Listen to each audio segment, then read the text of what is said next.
NATO to choose their security arrangements.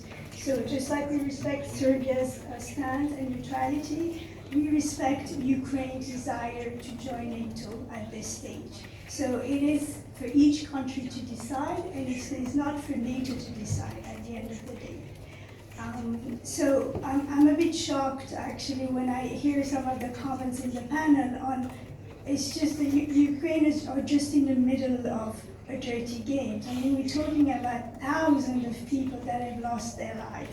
And I can only support the comments by my colleague from Ukraine. It is not about NATO, it is about Ukraine. And if you go back to 2014, when Russia invaded Ukraine for the first time, it wasn't about NATO. At that time, Ukraine didn't want to become a NATO member.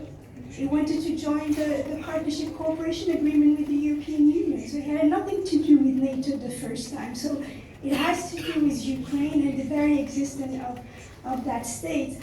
Unfortunately, we don't see how, we don't see the solution for the time being for the conflict. We believe, as I said, that Ukraine must decide when it wants to negotiate with Russia. It is absolutely not for NATO to decide that. But we also strongly believe that what we have to do now is to support Ukraine so that they can make progress on the battlefield, to convince Mr. Putin that he cannot win this war on the battlefield. So our policy is really full support to Ukraine, and we can only encourage other countries to continue to support Ukraine so that they decide when it's right to go to the negotiation table if they want to with Russia. And just one last comment on Article 5, and my Hungarian colleagues mentioned Sweden and Finland. Sweden and Finland didn't want to become NATO members.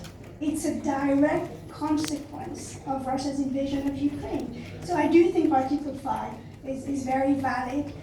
Two countries that are very strong militarily have actually decided to join the alliance because they think that NATO's deterrence and defense is extremely important. So I do think Article 5 is actually still very relevant.